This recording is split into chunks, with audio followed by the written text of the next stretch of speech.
berhenti berpikir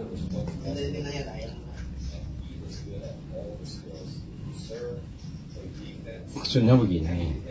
Ada yang berpendapat begini, Allah tuh kan Kholik, Maha Mencipta. Jadi Allah tuh katanya tidak akan pernah berhenti mencipta, selalu mencipta. Jadi meskipun terjadi kematian, Allah mencipta lagi.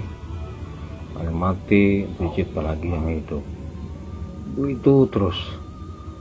Nah, pada akhirnya muncul suatu pemikiran, dikiamatkan dunia, terus diciptakan lagi. Kita ini Adam yang keberapa? Ada yang mengatakan Adam yang terakhir, ada yang mengatakan Adam yang bla bla bla. Tapi menurut saya sulit diterima, kan dalilnya nggak tahu gitu. Udah kiamat nanti di alam keabadian, yang baik di sorga, yang jahat di neraka. So Allah tuh ngapain lagi gitu? Masih mencipta apa gitu? Mungkin menciptakan dalam bentuk yang lain. Kalau dikembangkan lagi, dari sekian banyak manusia yang pernah diciptakan Allah itu, udah berapa miliar sih gitu. Karena di Al-Quran itu begini, luas surga itu seluas langit dan bumi. Langitnya mana gitu? Apakah surga itu sudah ada?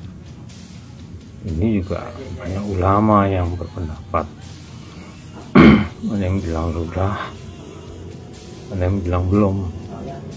Karena Adam diturunkan itu kan dari jannah. Jannah itu tempat-tempat yang tinggi. Ada juga yang mengatakan jannah itu surga.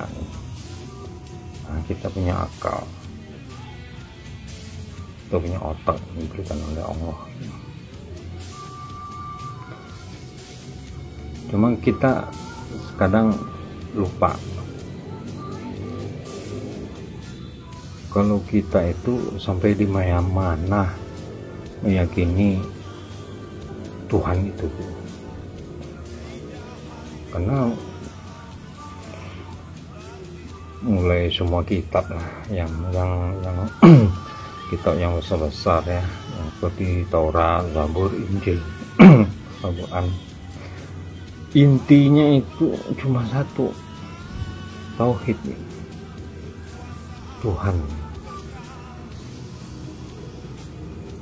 Katakanlah akulah Tuhan, kata Allah. Semua utusannya diberi pesan seperti itu, sampaikanlah kepada umat. Kenapa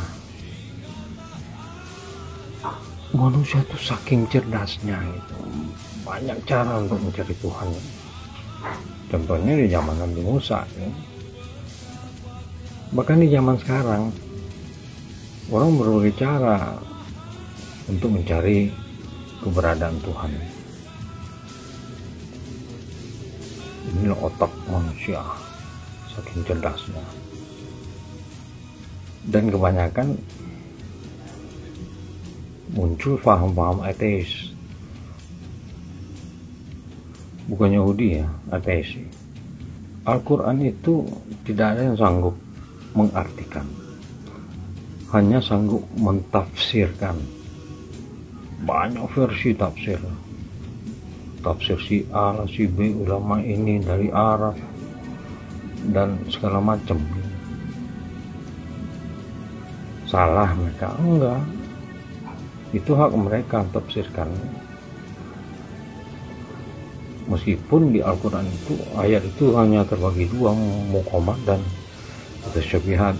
Muqamat itu ayat-ayat yang jelas, mutasyabihat itu ayat-ayat tersembunyi gitu. Karena banyak yang kegaiban di sana. Maksud gaib di sini, kejadian itu diceritakannya kita sendiri nggak ada di sana, itu gaib. Itu salah satu contoh gaib. Kalau menceritakan tentang akhirat itu juga gaib. menurut saya kita jalani kehidupan kita, entah kita mau yang keberapa yang pernah hadir ke dunia ini, itu bukan urusan kita. Ini menyangkut iman gitu kan.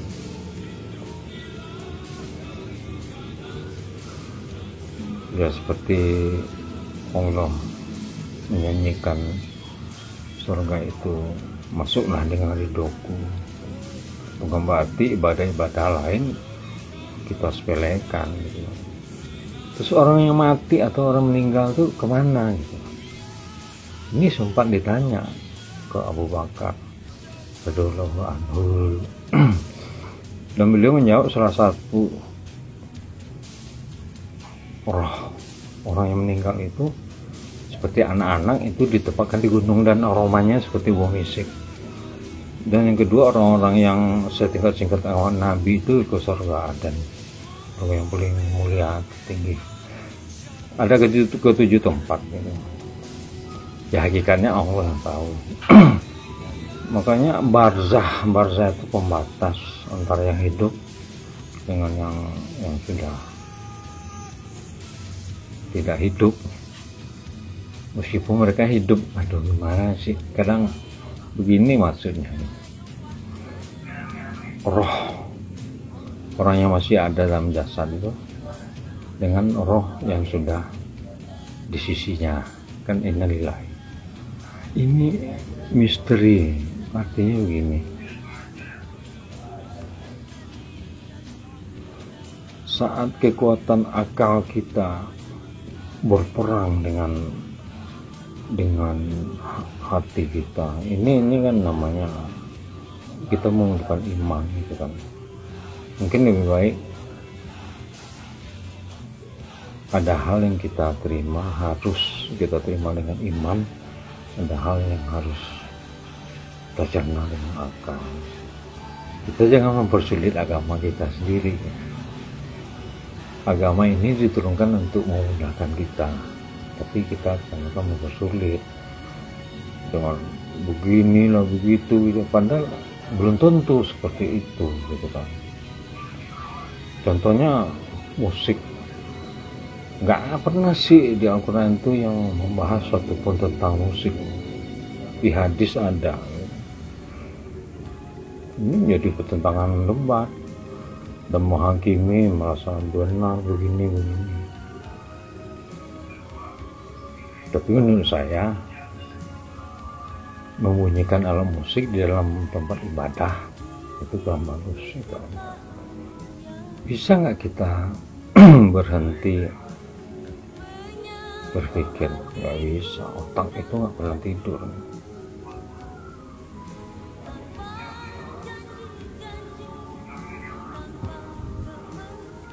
Mungkin begini, kita manusia, kita bukan malaikat, kita bukan jin, dan kita bukan nabi. Ya jalani aja kehidupan sesuai apa yang sudah diberi petunjuk, sesuai dengan tuntunan-tuntunannya. Jadi otak kita bisa kita batasi gitu kan. Terus bagaimana dengan orang-orang yang sekolahnya tinggi, berpendapat begini itu semacam? Ya nggak apa-apa, nanti akan muncul sanggahan dengan dalil yang kuat juga, atau dukungan memperkuat. Itu aja. Berhenti juga berpikir di alam lain ada kehidupan yang nanti kita mati, kita dipindahkan ke planet lain. Itu berhenti berpikir. Itu namanya ayat mutasyabihat. Lahir dari cara berpikir orang-orang yang dianggap dirinya cerdas dan di luar batas-batas orang-orang biasa gitu. Jadi menurut saya sampai di mana kita bertauhid gitu. Ini bukan pengajaran, tapi mengingatkan diri saya aja. Assalamualaikum.